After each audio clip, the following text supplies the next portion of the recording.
And welcome back, everyone, to the channel. I'm your host, as always, LitecoinLeader. Today, I'm going to be talking about two important stories. One I touched on yesterday about MichaelSaylor, and it's confirmation of pretty much what I was saying. I'll link that video up here. And also, I'll be talking about a big story regarding BlackRock and Coinbase. That's been pretty much the talk of a lot of things. There's a lot of people that are talking about Coinbase and BlackRock and how big it is for the industry. I'll put some character to it and see what you think. I'd love to get your opinions, but this is news that's just breaking today or last night that's being shared out. It's interesting what they're up to, what Brian Armstrong is doing. So it kind of ties into what the CFTC is doing as well. That's another video for another time. But for right now, let me share my screen and let's see. We'll start with the MichaelSaylor story. So MichaelSaylor, he broke his silence on what was going on as he stepped down as CEO. And as I speculated yesterday on the video, again, I'm linking that, linking it above. It's just yesterday's video.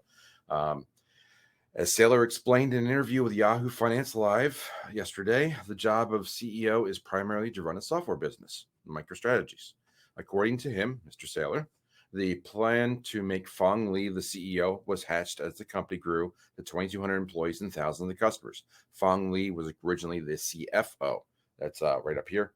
He was company's president and CFO, Phong Le. So MichaelSaylor, the strategy, the structure of the company was that MichaelSaylor was the CEO, and then the president and CFO was Phong Le, who was originally just the CFO. Now they've decided, and this has been the strategy for a long time from MichaelSaylor. He's been in charge of this company for 30 plus years, one of the longest tenured CEOs of a software company or any technology company or pretty much any company for the longest time. So eventually he wants to move on and eventually retire. He's still on the board. He still has, I believe he's the top shareholder. He has a seat on I think he's chairman of the board. Maybe not chairman, but he's got a seat on the board. He has 19% of the shares of MicroStrategy. He's the top shareholder. Second shareholder is BlackRock, and we'll talk about them in a minute. But for right now, to continue the story, furthermore, the now former MicroStrategy CEO said that this was the catalyst that allowed the company to elevate Phong to be president and CEO. And I've been wanting to assume the role of executive chairman. So this is my decision many years in the making. So he's been planning to do this for a while. Describing his future role as the executive chairman, Saylor insisted that he was going to remain involved with the business. Many people don't realize I'm the controlling shareholder of the company. Again, 19% shares. So I'm the chairman of the board. I'll remain the chair of the investments committee that oversees our Bitcoin acquisition strategy, and my primary role will be advocacy, education, and innovation, working on technology, leadership, and opportunities. Basically, he'll continue to be a Bitcoin evangelist, much as he's done for the past year plus. As for Phong Le, he will run the day-to-day business along with the support of Andrew, our new CFO. So this is just a succession plan for MicroStrategies. So originally it was Phong and Michael that were running things as CFO, CEO, and president. MichaelSaylor created the role of executive chairman, stepped up to that role, and then Phong was in charge of both. And now he backfilled the CFO role so that Phong could be just the CEO and president, which is almost one and the same.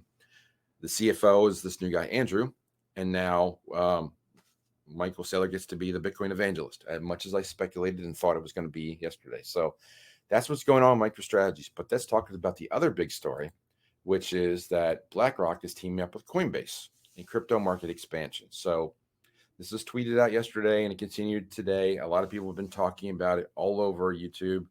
I'm sure you've seen it and a lot of people will be talking about it as well. But BlackRock is partnering with Coinbase Global to make it easier for institutional investors to manage and trade Bitcoin, taking the world's largest asset manager into a cryptocurrency market hammered by plunging prices and government regulation. So BlackRock is able to get into crypto. Like they can't be in an ETF because there is none of that in the United States, but instead they're going to partner with Coinbase Global through a company called Aladdin. BlackRock clients will be able to use its Aladdin investment management system to oversee their exposure to Bitcoin, along with other portfolio assets such as stocks and bonds. Coinbase is facing a probe currently by the U.S. SEC into whether the company let Americans trade digital assets that should have been registered as securities. That's a different conversation. Probably another video when we're going to talk about the CFTC and what they're doing about Bitcoin and Ethereum and whether that's good or bad going forward. And the regulatory risks from the partnership are manageable because it's starting with Bitcoin. So Coinbase is only going to, BlackRock is only going to get exposure to, or expose its customers to be able to purchase Bitcoin, which has clear regulatory status in Washington, clearer status than other digital assets. So in other words, Bitcoin is basically an asset that's been deemed, it's not a security. So there shouldn't be an issue with the SEC, even though Coinbase has an issue currently with the SEC. So that's the strategy, or that's the lip service that they're giving for this. But for BlackRock, the partnership is the next step in a wider strategy to expand into digital assets. CEO Larry Fink said in March that the firm was studying the growing importance of digital assets and stablecoins and how they can be used to help clients. The following month, which was April, the company joined a group of investors in Circle Internet Financial, the issuer of USD Coin, which is USDC, one of the top stablecoins. And my personal preference, not financial advice, but that's my personal preference for a stablecoin. Instead, it would seek out to serve as primary manager of the stablecoin's cash reserves. So those are the two stories. Let me drop out of shared screen when I can find it. Too many windows. There we go. Okay. So putting this all together, first off, not to toot my own horn, but I was pretty much dead on about the MichaelSaylor strategy. Much ado but nothing. Again, FUD. But the truth is coming out faster. And MichaelSaylor just set everybody's mind to ease that he's still very much in touch with MicroStrategies, and he's going to be the Bitcoin evangelist. And they're backfilling the CFO role, allowing Phong Le to adopt the president and CEO role.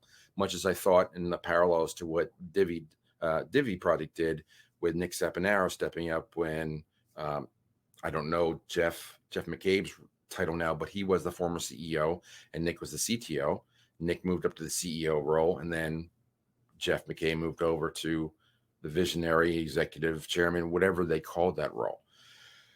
Going back to the Coinbase, BlackRock, a lot of people are very concerned about BlackRock. They're buying up everything. They're buying up real estate. They're buying up all these assets. They're buying up land. They have I think they have $50 trillion. No, that seems like a lot. They have a large war chest to be buying up real estate, buying up assets, now buying digital assets. Kind of goes back to what the World Economic Forum is saying, you'll own nothing and like it. This is what BlackRock is doing. So BlackRock and Vanguard have their fingers in everything. And BlackRock, tying these two stories together, is the number 2 shareholder at MicroStrategies. So they're in everything.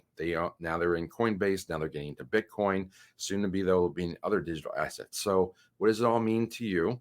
Basically, for crypto investors, not financial advice, but the advice as far as protection of your assets is self-custody. The more you can hold on to your own assets and be your own bank, the better off you will be. So if you have Bitcoin, I'll put the video up here again of how to use a cell phone wallet or an unlocked cell phone to make your own wallet, and why it's so much better than Ledger, Trezor, all those other options out there. So I'll put it up there. But what are your thoughts? Do you like that BlackRock is working with Coinbase?